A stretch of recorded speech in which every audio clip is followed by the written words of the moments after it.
going.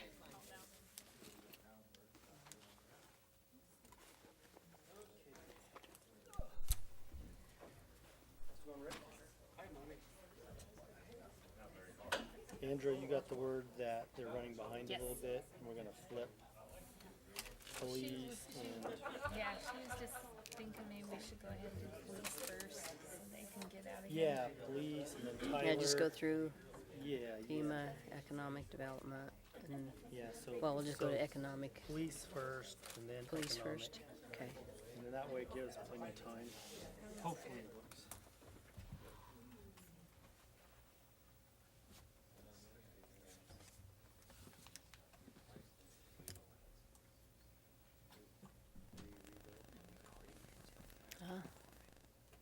You ready?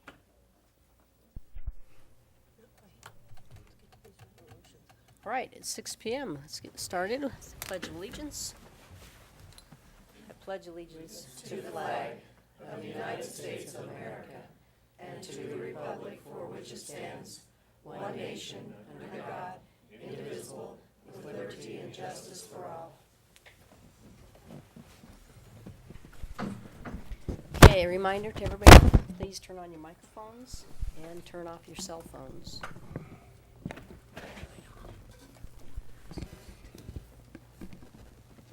Okay, roll call, Andrea. Mayor Pro Tem Quinlan, Here. Counselor Anderson, Here. Counselor Bain, Here. Counselor Baker, Here. Counselor Becker, Here. Counselor Dykes. Here. Okay, on to 3A, regular meeting minutes of April 24th, 2017. Do we have any corrections?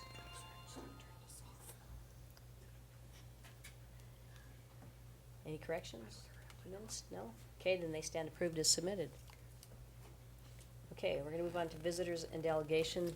We've actually received word that FEMA's running a little late, run into some weather on, headed this way, so when they get here, we'll jump back in and have them, give their presentation. So in the meantime, I'd like to jump to 4C, the Police Department Award.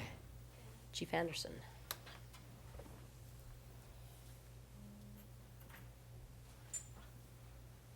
Can you turn the mic on, Chief? This one? Yeah, all the way.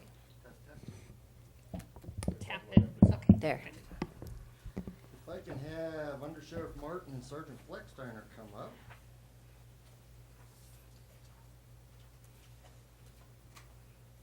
If you'll bear with me, I want to present these two individuals with the Chief's Commendation of Merit. This is an award which is given to any Brush Police Department employee or other law enforcement personnel for performance resulting in improved operations or outstanding community service. So, I'll just read one because they're both the same, so we have time.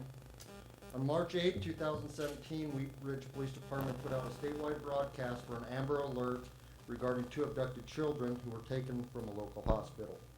The requirements for a Colorado Amber Alert include: 1, the abducted child must be 17 years of age or younger. Bold, the abducted child must be in immediate danger of serious bodily injury, harm, or death. There must be enough descriptive information available to believe a broadcast will assist in aid or recovery, and the activation must be requested by local law enforcement agents. An observant citizen noticed the Amber Alert vehicle traveling on I-76 in Morgan County. Both Morgan County Sheriff's Office Under Sheriff David Martin and Brush Police Department Sergeant Brandon Flecksteiner heard the call and immediately responded. Under Sheriff David Martin proceeded to exit 89 while Sergeant Flecksteiner proceeded to exit 90. The vehicle observed and contact was made on I-76 around exit 93. The driver was identified as Norma Ortiz. Ms. Ortiz had attempted to conceal one of the children in the vehicle in hopes to throw off law enforcement. However, the deputies and officers discovered the child. Both Under Sheriff Dave Martin and Sergeant Flecksteiner continued their investigation and determined through Wheat Ridge Police that Norma Ortiz was in fact the individual who abducted the children, and she was subsequently arrested. In light of your quick response, you were able to protect two young children from potential serious bodily injury or death as outlined in the Amber Alert. Additionally, you were able to arrest the subject who was responsible for the abduction. Not only are you an asset to this community, you're an asset to the state of Colorado and to society. Without your quick response and attention to duty, two young children may have been harmed significantly. Therefore, it is my extreme honor and privilege to present you with the Chief's Commendation of Merit Medal. This medal signifies outstanding community service, which was definitely portrayed by you on March 8, 2017. On behalf of the Brush Police Department, the citizens of Morgan County and the state of Colorado, and the children involved in this incident, we thank you immensely.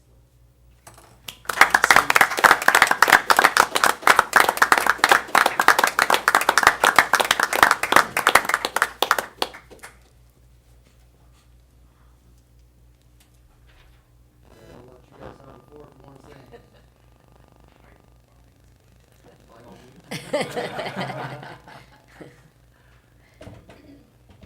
Well, this wouldn't have been possible had we not had a concerned citizen that honestly had the guts and the fortitude to step forward. He doubted himself, but he called anyway. I talked to him the day this happened. He didn't even want his name brought up into this, and talked to him several times since. He's very grateful that he did call, as we are as well. But this is another great example of two agencies working together.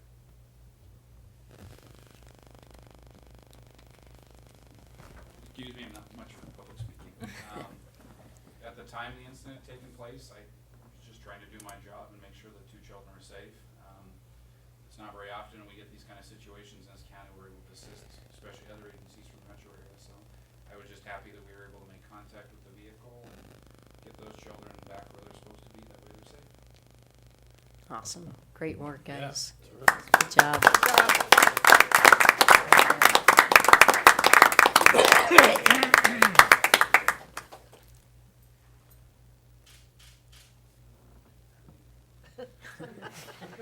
And the citizen will be here on the 22nd. They're doing baseball this week. Okay, Thanks very much, guys. thank you. Good. Thank you. Okay, let's go on to 4B now, Economic Development Update. Tyler.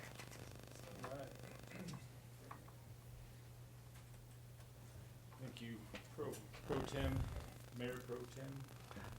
Is that how you say it? Vicky. That's way easier, less words. Very good. I wanted to obviously give an update just on economic development overall to City Council. In our last newsletter, I had done an article in there, and as I was putting it together, there wasn't nearly enough room to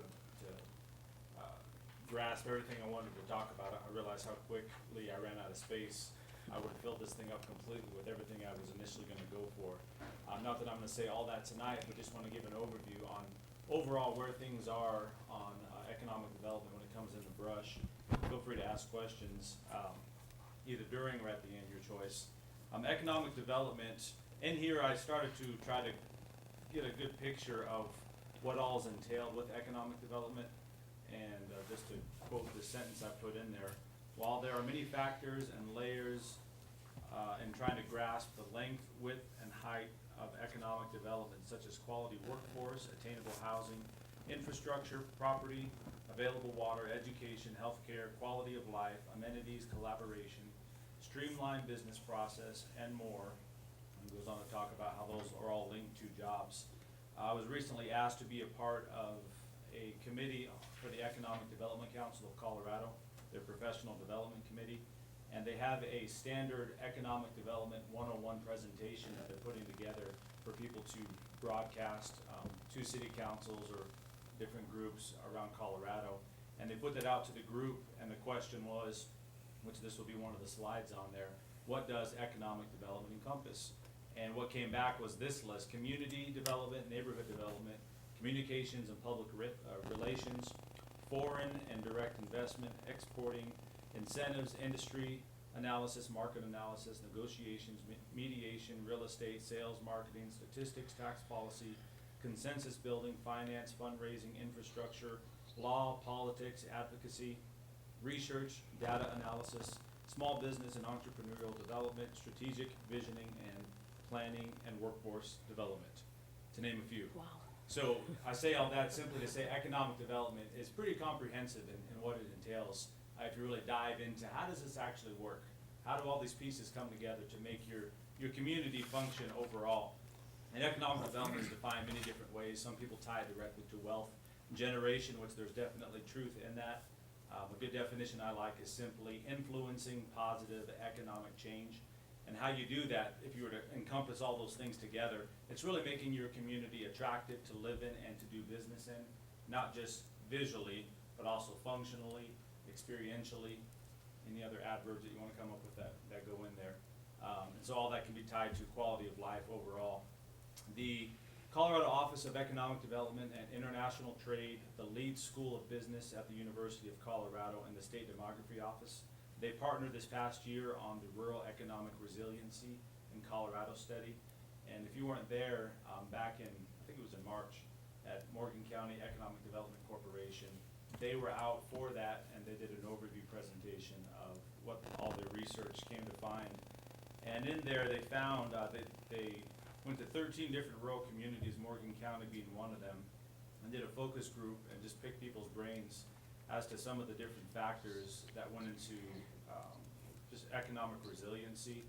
And the 5 major drivers that came out of that were quality of life, education and healthcare, community leadership, industry diversity, and transportation. And they had some outcomes, and I'll just mention a couple of them real quick, that were factors that produced economic resiliency in rural communities. And some of those being, they invested in community assets, they seized opportunities and took risks, they empowered and engendered leaders, invested in education and healthcare, and pooled resources to build capacity by working regionally as well. And so having said all those things, in my perspective, I think Brush does a lot of things well. Naturally, we have a lot of challenges being a small community, and it's tough when you see larger communities flourishing on these large scales, and then naturally you compare yourself to what's happening there, but it's not compared apples with apples by any means. There's so many different factors that come into it. With all the different groups and organizations that we're connected to around the state, Brush has a very, very positive reputation around the state in many different aspects. Some of those big ones are the collaboration and that dedication and determination that overall the community seems to have in going forward in progress. And since I've been here over the handful of years, I've seen progress that I had nothing to do with, that I came on board with, and it was already laid beforehand, such as the downtown revitalization project. The similar struggles that we do face in Brush aren't specific and exclusive to Brush. Housing, workforce, childcare, those are 3 main things that you see across Colorado, specifically in rural areas. Sales tax revenue from 2011 to 2016, it has incrementally gone up each year. It was just under 1.2 million in 2011, and last year was 1.439 million. And then some specific areas I wanted to speak to, and these might be the areas where you might have questions on specifically. Housing is one thing that we focus on a lot here at the city. Many discussions. That is probably the #1 obstacle to really going forward in economic development in the ways that we would like to see. Not that if we get houses and everything's just gonna fall into place, but it will open up a lot of doors, because you can't grow your community if there's nowhere for people to live, bottom line.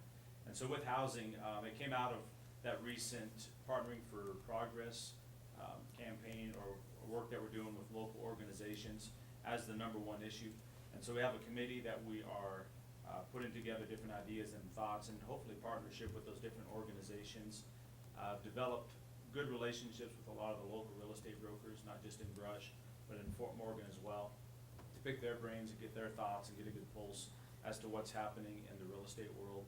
Of course, we put together those residential building incentives, which we have seen some action from that. We've definitely seen a lot of discussion from that. We hope to see those come to fruition. But between talking with local real estate brokers and their connections, we have some good conversations happening right now, which we hope to see come to complete fruition in additional housing in the Brush area. Another challenge and another area that we work a lot in is workforce.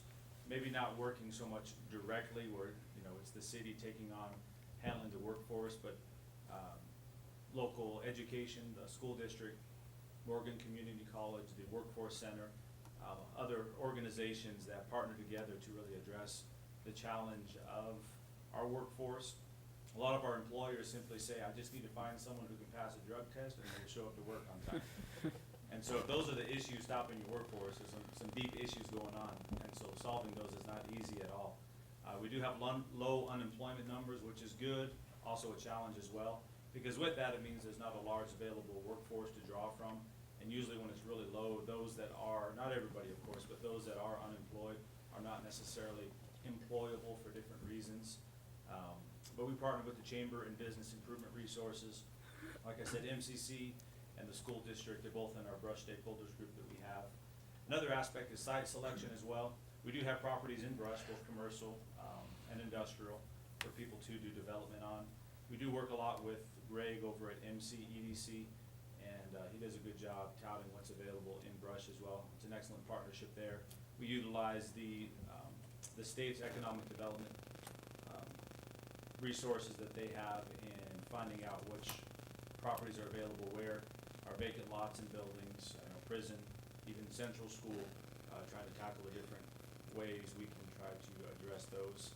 And partnerships and making sites more desirable. An example of that is Love's, and how Love's breaking ground now and doing all their work didn't happen only because the city did it, because we weren't capable of doing everything that did happen. All the groundwork that was necessary out there. That road cost, I think it was $750,000 if I remember right, just for that little stretch of road. And the city, I know, took most of that cost on, but also in partnership with the county. Castle Rock Construction, when they were out there as well, and then laying the water lines across, connecting over to Cotton Street. All those reasons, all that preliminary work, Love said that's why we came to Brush, and so those partnerships are key.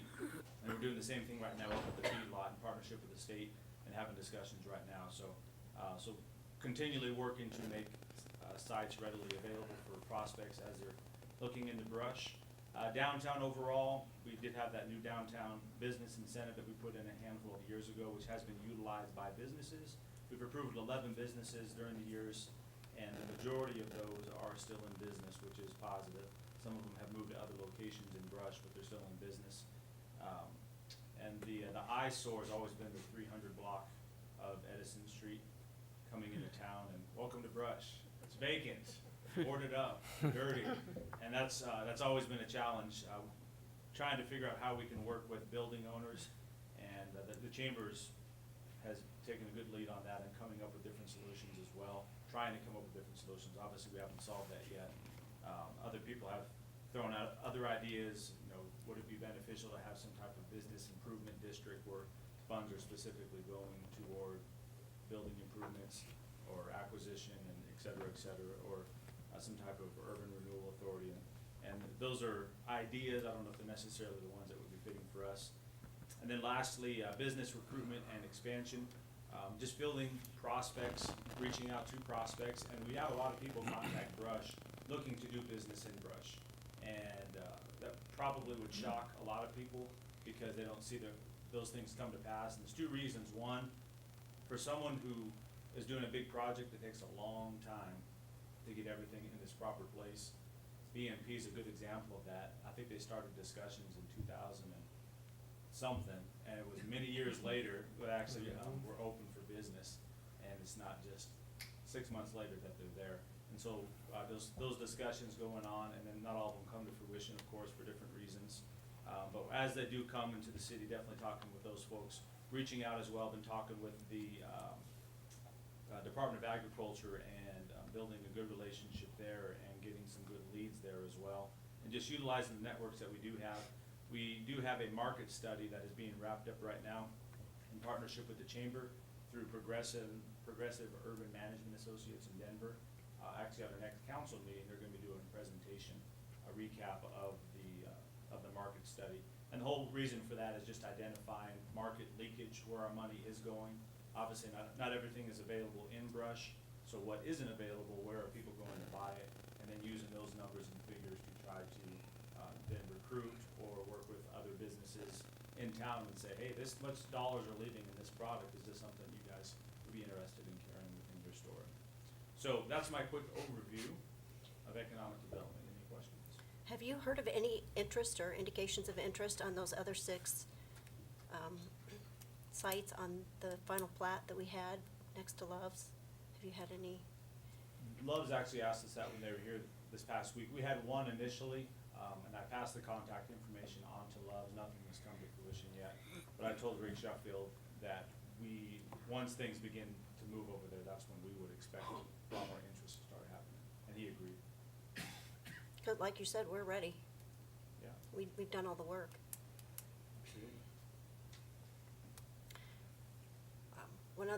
There's a couple of us have been talking about, because you were talking about housing, and I think the time for us to put it on our priority list is coming up probably in a few months, but we're talking about experimental, maybe uses for tiny homes Yeah. here. Yeah, there's a committee, and the mayor and I both sit on that, or not a committee, a task force. And we've had discussions about that and are looking into it, and have gotten pretty far in discussions as far as what all it is entailed besides just, hey, that would be really neat, but the groundwork behind it. So maybe before we set our priority list, if you could come up with a presentation for what's been done, the ideas. Or specific to tiny homes?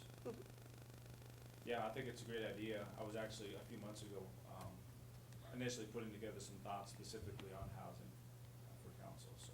Okay, thank you, Tyler. Yeah. Anybody else? Thanks, Tyler. Thanks. Next folks on here.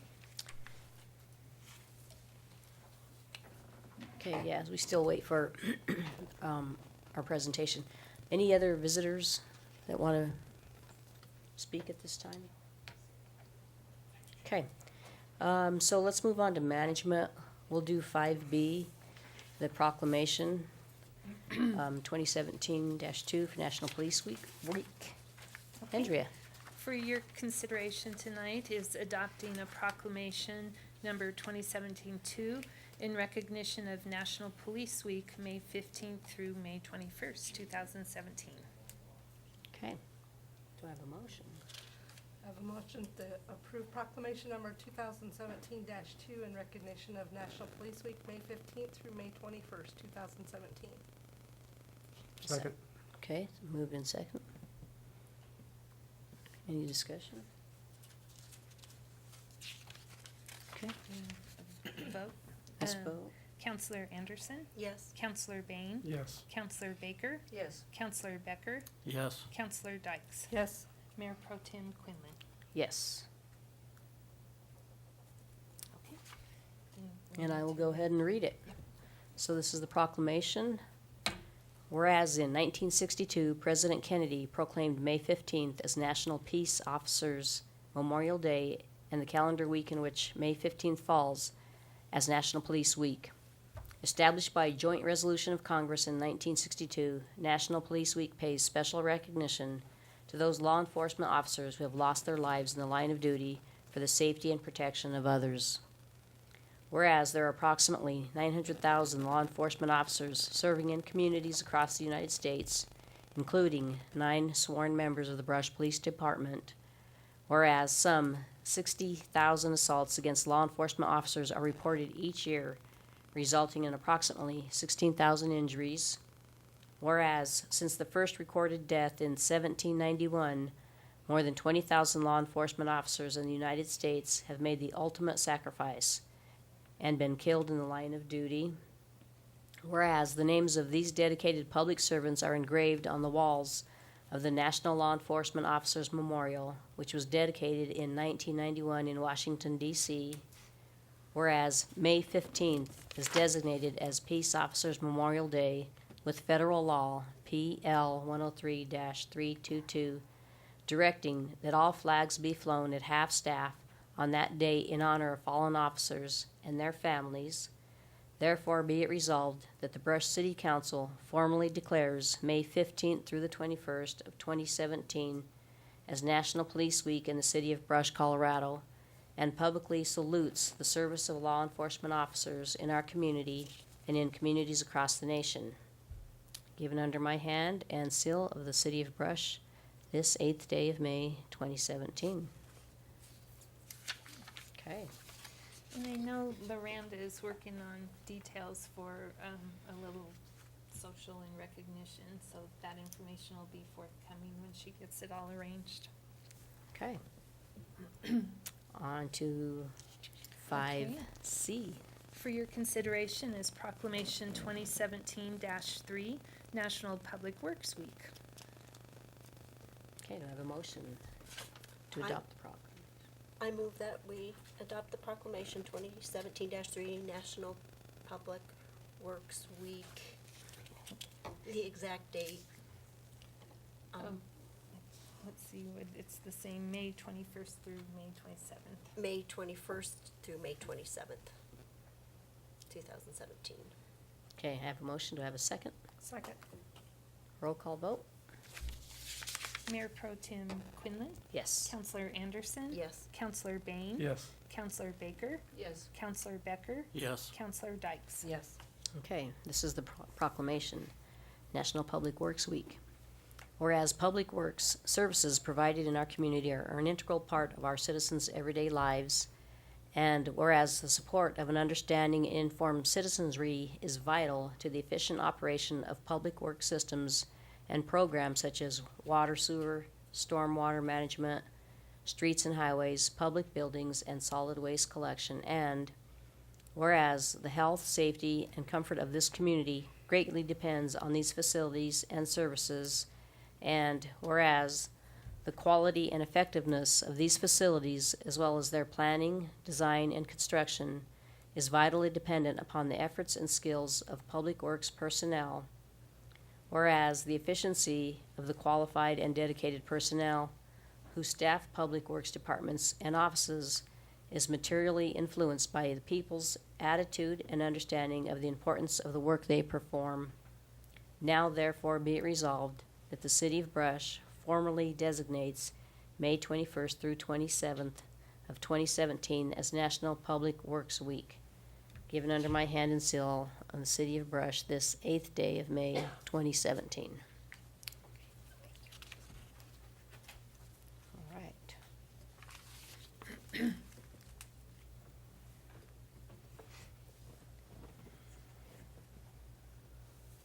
Are we still moving along?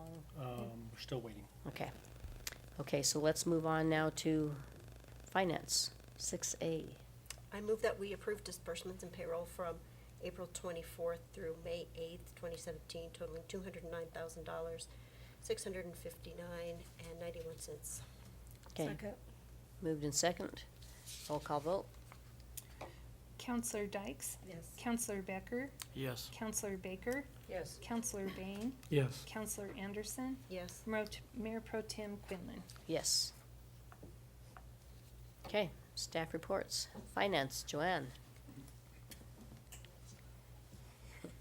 One item this evening, just to make council aware that last Tuesday, I did go before the Senate committee hearing to be appointed to the Advisory Committee for Governmental Accounting for the state of Colorado. That's a 4-year term. Nice. Congratulations. Congratulations. Congratulations, Joanne. Police, Travis. Over the last 2 weeks, I'll try to give you folks a heads up every couple of weeks, but just starting this now, we had responded to 719 calls in the last 2 weeks with the Brush Police Department. We had a couple of significant incidents over the week, attempted first-degree murder, stabbing, and then an attempted vehicular homicide. And on good news, we got our Public Safety Family Festival ready to go June 3rd. We've got a lot of northeastern agencies going to participate, and it should be a good time, so come out and have hot dogs and hamburgers and jump in the gerbil water. Nice. Karen, Community Development. I don't have anything this evening, thank you. Okay. Tyler. Just 2 things tonight. Foremost is the Pedal to Plains is coming to Brush in September, and we have started our meeting on that, but we're looking to still gather the initial coordination team. So if there's anyone in the community at large who would like to be a part of that team, basically we're going to be planning the event within the boundaries and framework that is given from the state on that. Excuse me, on that. And then at the end of it all, of course, we'll be recruiting volunteers in the community for the time, excuse me, when the cyclists are actually here. And then secondly, on your or in front of you there, is a letter from the Northeast Colorado Travel Region, and Christine Rodine, who's well, she's the president of the travel region. She's also does the marketing for Morgan County Tourism. She's heading this up, which the Colorado Tourism Office is gonna be doing a tour of Northeast Colorado, and they're gonna be stopping in Brush 2 weeks from today, May 22nd at 10 a.m. They're gonna have a trick rider show at the fairgrounds and then a tour of the museum. So if any of the counselors or anyone in the community would like to be a part of that, you can let me know, or as you have the letter in front of you, you do need to get RSVPs in by May 10th. And that's it. Okay. Fire, Ray. Just a few updates. It's been a while since Tad or I have been here. 4 of us just got back from Indianapolis from the Fire Department Instructors Conference. There was 4 of us out there for a week-long training. Each of us did hands-on classes and different classroom sessions to bring back to the membership. So we'll be working on that. We had 3 members just go attend the pyrotechnics training in Hudson for the 4th of July shoot. Of course, we have the fireworks coming up. We'll have our practice shoot the week before the 4th of July. Let's see. We've got 3 Condex boxes bought so far for the training ground. We're in the process of getting all the stormwater survey and all that completed out at the training ground so that we can get our boxes set up out there and start getting that put together. We'll be starting a Fire One Academy in July. So there'll be, it's opened up to all the departments in Morgan County. So we'll probably be running 20 guys through the Fire One Academy. With the new ladder truck here, we're in the process of getting another ISO reevaluation set up so that we can get our ISO rating back down to benefit our taxpayers. I don't know if I can let the cat out of the bag yet. We had our DOLA hearings. We found out this week that the project was funded, so it's Yes. it's a great feeling to see 4 years of work finally pay off. So we're hoping to get the ball rolling here quickly. Tad and I's goal is to have the project started sometime between July and August, if DOLA cooperates with contracts and all that, so that we can have the project completed before winter hits, and we don't have to worry about where we're gonna stage all of our trucks so that we don't freeze everything up. So, other than that, if there's any questions, that's all I have. Okay. Good news. Thanks, Ray. Thank you. Andrea, City Clerk. The only thing other than the announcements in your packet is the District 1 CML meeting on Wednesday, May 24th. Right now, we don't have anyone attending, and I need to let them know by May 16th. So if anyone does want to go to that, just give me a call or send me an email. That's Okay. it. Monty. Okay, just a few items. Just to follow up on what Ray talked about in regards to the DOLA grant. The $780,000, that's our original budget, so we're excited because it was higher than what we were thinking we're gonna get. But we received the award letter. Next step is we have to get a contract together with DOLA, and we can't spend a penny before the contract's in hand. And so that process is really Department of Local Affairs, their timeline that we go with. And in the meantime, we are allowed to put the project out to bid, but we do need to find out if we have to have the HPCP or the LEED energy efficiency ratings and the third-party certification done on it, or if we need to do a waiver to get out of that, because I think in our budget we had $180,000 in the budget for that. So we're hoping we don't have to go to that extent, because this phase of the project, we're not going to have living quarters fully constructed and operational. So we think that we're hoping that we can get the waivers so that we don't have to have that as part of our budget. And then, of course, the big thing is when the bids come back in, we need to be in budget, or we come back and have to figure out how we pay for anything in excess, because DOLA is not gonna pay anything above what they're going to allow for us now. Okay. Tyler, one of the things that he's been working on is the feedlot master plan, and we do have a potential business, maybe 2 or 3 businesses that are interested out there in the old feedlot, and we'll be talking later tonight about the READY grant. But the master plan project is coming along, and we feel that in the next couple of months we should have that to bring forward to council. And I remember 1 or 2 meetings ago, Tyler came in and showed you some conceptual plans of what we hope it to look like out there. And this READY grant is the tool and financial mechanism to help us get there, to put the infrastructure out there, the water, wastewater, streets, power, those type of things, internet services. So we need to probably have some discussions about internet, because to grow out in that area, our infrastructure for having internet is so important, so we need to make sure that's there available as well. One of the projects that Lance will be coming in here soon, and maybe Karen as well, partnering, talking about the recreation master plan. We weren't able to get the GOCO grant that we're hoping to get for that one. However, there's another entity that's come forward, and they have funding and some resources. And we're gonna have a kickoff meeting in the next few weeks, and they might be able to help us with that piece of the recreation master planning. And if they aren't able to help us with all of it, at least they'll take a part of it for us out of the way, so when Lance goes back for his next round of GOCO grants, we're in a better position and some of it's done for us. So we don't want to waste this year of time. So if we can get some of our focus group meetings and have discussions about recreation and future recreation for the community, we at least get those pieces out of the way.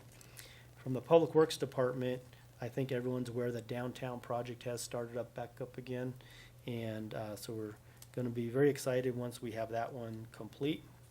Mill Street, Elm Street, and Emerson Street. Those 3 streets are slated to be started towards the end of this month as well. Dale will be sending out, we'll have Andrew send it out, but a quick update of the schedule for those, because there's always some inconveniences with blocking streets.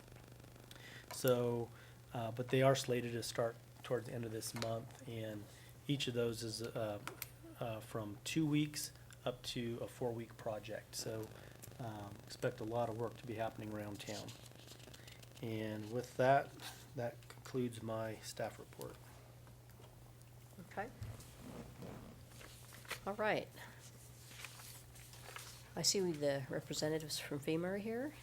Guys had a chance to kind of catch your breath, and we'd like to go to that. Well, while I catch your breath, I'll do a real quick lead-in for this. Okay. Originally, this evening, we're supposed to have a second floodplain letter written for council to approve. However, this last Friday, we had a meeting at the county commissioners, the county admin building, and there were either on the phone or there were CWCB representatives, representatives from Senator Gardner's office, county commissioners, the county's planning staff, FEMA, and then, of course, Brush had some of our staff there. And it was just to understand a little bit more about the floodway and the letter that the city council had approved a while back that was sent forward. And my understanding is that the meeting came about because CWCB or FEMA had received the letters, and so from higher up, there was a request for us to have this meeting, because by taking the floodway out of the floodplain as we've requested, that creates other issues that we were not aware of. And so before we started writing a letter blindly, we said, let's invite FEMA and CWCB to come down and maybe give us a streamlined version of what they presented last Friday, so that council can hear and understand the differences between floodways, floodplains, the fringe of the floodplain that's outside of the floodway. If you don't have a floodway, as we've requested, what that does to property owners in the entire floodplain, because it's not as simple as what we originally thought when we signed that letter. So after this discussion or presentation, it's a presentation from CWCB and FEMA to the city council for you to ask any questions. And then that will help you determine under management, item A, 5A, what would you like staff to do in regards to that letter? So with that, I'm not sure if it was Twee or Matt who was going to, Matt? Yeah, I have a PowerPoint, I didn't know if we have. Okay, it'll just take us a minute or two to get ready. So if you want to talk about a few things till we get ready, then we can.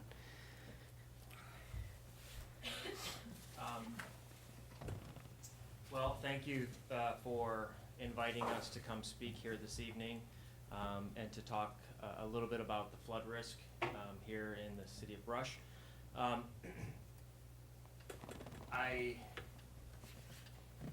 As Monty said, I want to talk specifically about this floodway designation here this evening and just kind of talk about what the requirements are when there is a floodway versus when there's not a floodway.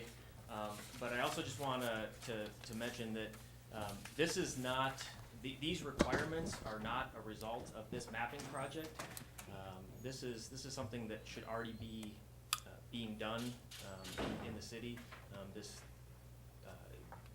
you currently do not have a floodway, so just kind of wanted to say that this is more of just a clarifying of what your ordinance says the city is to be doing in the floodplain. Just give me this here. So a couple of things that I heard already is we're having a safety fair, and this dovetails really well into that because flood risk, I can tell you, is a very financially and emotionally expensive event. I've been doing this for about 10 years now, and I've been all over the country on disasters. Every single one of them had a flooding component to it. It is a very widespread disaster. I know we experienced some flooding here in 2013, and really what we are depicting on our flood maps are areas of risk. We're looking at areas of high risk, medium risk, and low risk. And you know what, and I don't necessarily need the PowerPoint if it's gonna take a lot of time to set up. Well, it has its issues sometimes. Because the main thing that I wanted to talk about is the risk is the risk. It is what it is. This new map is a better depiction and a better way for us to present the risk and help communicate the risk. Not only so the town can make, or the city can make good land use decisions and help keep people safe and protect their financial investments, but for people to understand that risk and so they can insure for that risk. So they have some protection during a flooding event in the future.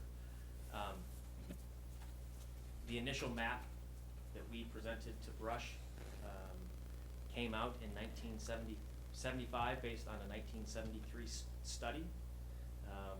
And as I'm sure you can imagine, we've done a much better job with technology and everything from how we collect information to how we model the information to how we ultimately present it to you here at the local level. So the new flood maps that are being presented are much better than the 73, or I'm sorry, 75 maps that you guys started out with. So Working fresh.